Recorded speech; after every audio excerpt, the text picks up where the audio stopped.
안녕하세요, 범이스입니다. 오늘은 2024년부터 우리 일상에서 사라지거나 또는 바뀌는 7가지를 준비해봤는데요.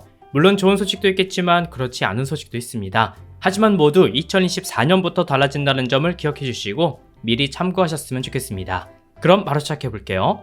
첫째, 심야 자율주행 버스 운행. 운전자가 차량을 운행하지 않아도 스스로 움직이는 차량을 자율주행 차량이라고 하죠. 근데 영화 속에서나 가능했던 기술이 내년부터 현실화될 것 같습니다. 바로 심야 자율주행 버스가 서울시부터 본격적으로 운영될 예정인데요. 먼저 심야 자율주행 버스가 뭐냐면 저녁 늦게 대중교통이 끊기고 택시도 잡기 어려운 심야 시간에 자율주행 기술로 버스를 운영하는 거예요. 그래서 이 버스는 합정역에서 동대문역까지 9.8km 구간을 밤 11시 반부터 다음날 새벽 5시까지 다니는데요. 현재는 홍보 및 안정화 기간이라 별도 요금 없이 무료로 이용할 수 있고요. 2024년 상반기부터 유료화한다고 합니다. 근데 자율주행 버스라고 운전자가 없는 건 아니에요. 아직까지는 자율주행 기술이 완벽하지 않기 때문에 돌발 상황에 대비해 운전기사님이 따로 앉아 계신다고 해요. 그래서 내년 상반기까지 안정기를 거치고 그 이후에 시외곽까지 구간도 더 많이 확대해서 운영한다고 하니까 미리 새벽에 탑승해야 할 일이 있는 분들은 한번 이용해보시고 어떤지 댓글로 알려주시면 감사하겠습니다.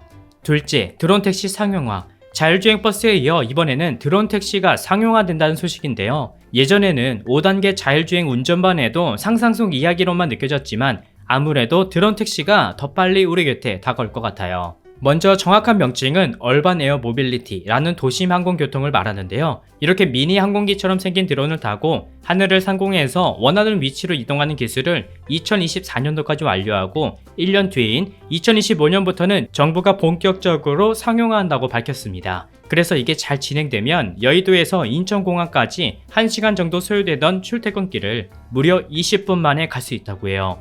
그러면 이용하는 비용이 엄청 비싸지 않냐 라고 생각할 수 있는데 물론 처음에는 조종사가 필요하기 때문에 11만원 정도로 조금 비싸지만 자율주행이 완전히 적용되는 시점인 2035년에는 무려 2만원만 내면 장거리도 이용할 수 있게 된다고 합니다. 그리고 그 형태도 세 종류로 드론형, 비행기형, 그리고 자동차에 날개를 다는 자동차형까지 준비해서 본격적으로 상용화 시킨다고 하니까 언젠가는 서울에서 부산까지 1시간이면 갈 수 있는 시대가 올 것 같습니다.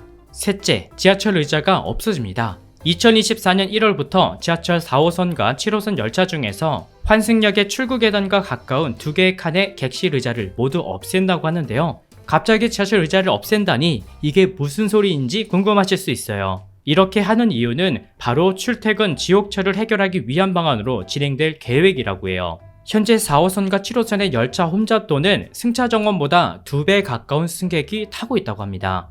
그래서 객실 의자를 없애면 열차 한 칸당 3.8평의 공간이 생기는데 이 공간을 활용해서 혼잡도를 좀 줄여보겠다는 거예요.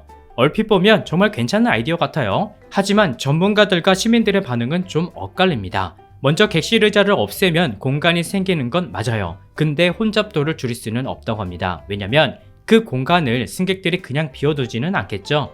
의자를 없앴기 때문에 더 많은 사람이 들어갑니다. 결국 열차에 사람만 더 많이 들어갈 뿐이지 혼잡도와는 전혀 무관하다는 의견이 많았고요. 게다가 문제는 더 많은 사람이 타기 때문에 당연히 내릴 때 발생하는 안전사고가 지금보다 더 높아질 수 있다고 합니다. 이렇게 우려 섞인 의견들도 있지만 내년 1월부터 시범으로 시행되기 때문에 결과가 어떨지 한번 지켜봐야 할 것 같습니다. 넷째, 공공심야 약국 폐지. 밤 10시에 다시 문을 열어 새벽 1시까지 운행하는 약국을 심야 약국이라고 부르는데요. 저도 최근에 제 아이가 고열이 나서 심야 약국을 한번 이용해봤는데 정말 급하게 약을 사야 될 때 도움이 많이 되더라고요. 그리고 올해 들어서 각 지역마다 점점 확대되고 있는 상황이지만 내년부터 서울시에서는 심야 약국이 모두 없어진다고 합니다. 그 이유가 좀 아쉬운데요. 2024년 운영사업 예산 미확보로 사업을 종료하게 되었다고 해요. 그리고 정부에서는 편의점에서도 상비약을 판매하기 때문에 큰 문제는 없다고 하지만 보건당국의 경우는 이를 유지해야 된다는 의견으로 갈리고 있습니다. 여러분들 중에서도 편의점에서 상비약을 판매하고 있는데 별 문제 없지 않느냐 라고 생각하실 수도 있는데요. 하지만 약국약과 편의점 약은 성분이 조금 다릅니다. 예를 들어 편의점에서 판매하는 판피린 T의 경우는 알약 형태로 되어 있고 약국에서 파는 판피린 Q는 물약 형태로 되어 있는데 약국에서 파는 판피린 Q에만 기침과 가래를 완화하는 성분이 들어있어요. 이게 약의 대중화를 위해서 편의점에 비치하고 있지만 일반 의약품과 의약 외품으로 되어 있는 경우가 많아서 이렇게 다른 경우가 많습니다. 그래서 심야 약국을 홍보도 좀 하고 더 많이 늘려도 모자랄 판국에 예산이 없어서 사업을 종료시키는 게 맞는 거냐는 의견들이 많았습니다. 그나마 다행인 건 2025년부터는 예산 지원을 다시 받아서 공공 심야 약국을 재개하겠다는 입장이지만 하루아침에 심야 약국이 없어진다는 건 많이 아쉬운 것 같습니다. 다섯째, 알뜰교통카드 폐지. 대중교통을 탈 때마다 마일리지로 할인을 받을 수 있어서 현재 많은 분들이 알뜰교통카드를 이용하고 있고 저도 평소 마일리지가 좀 짭짤해서 잘 이용하고 있어요. 하지만 2024년 7월부터 알뜰교통카드 사업이 종료됩니다. 대신 K패스라는 버스 지하철 통합 정기권으로 바뀔 예정인데요. 이렇게 바뀌는 이유는 먼저 기존의 알뜰교통카드의 단점이 일단 스마트폰 앱으로 출발 도착 버튼을 반드시 눌러줘야 하는 번거로움이 있었고 이게 또 조건이 무조건 800m 이상의 거리를 이동해야 마일리지를 적립해줬어요. 이게 저도 이용해봤지만 솔직히 생각보다 번거롭습니다. 그래서 K패스는 이동거리와 상관없이 이용 금액에 따라 교통비를 최대 53%까지 할인을 해주고요. 금액으로 환산하면 연간 21만 6천원에서 최대 52만 6천원까지 되돌려준다고 합니다. 근데 기존의 알뜰교통카드를 사용했던 분들은 별도 회원가입이나 카드를 재발급받을 필요 없이 자동으로 K패스를 이용할 수 있게 바뀐다고 해요. 그래서 평소 버스와 지하철 둘 다 이용하시는 분들은 꼭 신청하셨으면 좋겠네요. 여섯째, GTX-A가 개통됩니다. 먼저 2024년 3월부터 평소 버스로 80분 정도 걸리는 수서 동탄 구간을 GTX를 타면 18분 만에 갈 수 있게 되는데요. 현재 공개된 내부는 이렇게 되어 있고 칸마다 공기청정기 등 편의시설도 잘 구비되어 있다고 합니다. 그래서 앞으로 노선은 이렇게 운영될 예정인데요. 먼저 파주 운정역에서 킨텍스, 대곡, 연신대를 거쳐 서울역까지는 18분이면 갈 수 있고 일산 킨텍스를 기준으로 삼성역까지는 20분이면 갈 수 있고요. 삼성역에서 동탄역까지도 모두 20분이면 갈 수 있게 됩니다. 개통 시기는 수서역에서 동탄역까지는 2024년 상반기에 개통되고요. 2024년 하반기부터는 운정역에서 서울역까지 개통된다고 합니다.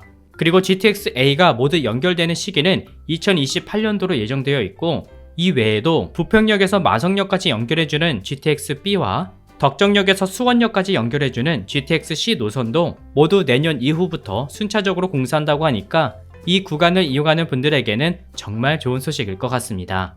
마지막 7번째, 증여세가 일부 개편됩니다. 보통 부모님이 자녀에게 또는 자녀가 부모님에게 그리고 남편이 아내에게 생활비를 주거나 가전제품을 대신 구매해주는 등 평소 정말 다양한 이유로 돈이 오고 가는 경우가 많죠. 하지만 이때 세금이 부과될 수 있습니다. 바로 증여세 때문인데요. 먼저 증여세는 타인으로부터 재산을 무상으로 취득하는 경우 재산을 받은 사람이 내는 세금을 증여세라고 해요. 근데 가족 간 계좌 이체 거래도 타인에게 재산을 받은 걸로 간주하기 때문에 증여세 대상이 되는데요. 보시는 것처럼 금액에 따라서 적게는 10%, 많게는 50%까지 내야 됩니다. 하지만 내년부터 이 부분이 바뀝니다. 먼저 증여세를 내지 않아도 되는 경우는 부부끼리 오고 가는 생활비와 축의금, 그리고 혼수용품비가 해당되는데 이 중 혼수용품비가 새로 바뀝니다. 보통 부모가 자녀 결혼시킬 때 TV나 냉장고, 세탁기 같은 고가의 전자제품을 사주는 경우가 대부분이죠. 그래서 현재는 부모님이 자녀에게 결혼자금 등의 명목으로 돈을 줬을 때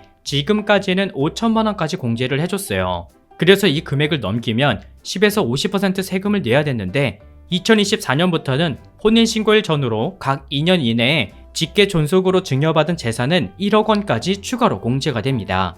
그러니까 2023년 9월 5일 혼인신고를 했다면 2022년부터 2025년까지 부모가 각각 자녀에게 1억 원을 이체해도 추가로 공제해준다는 거예요. 이렇게 되면 기존의 5천만 원 플러스 혼인증여재산 1억 원까지 해서 총 1억 5천만 원까지는 증여세를 물지 않아도 되는 거니까 이 부분 기억해 두시면 좋을 것 같습니다.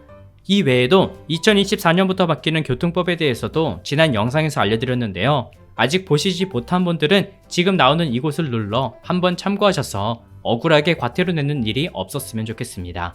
오늘은 여기까지 준비했고요. 저는 다음 영상에서 다시 인사드릴게요. 새해 복 많이 받으세요.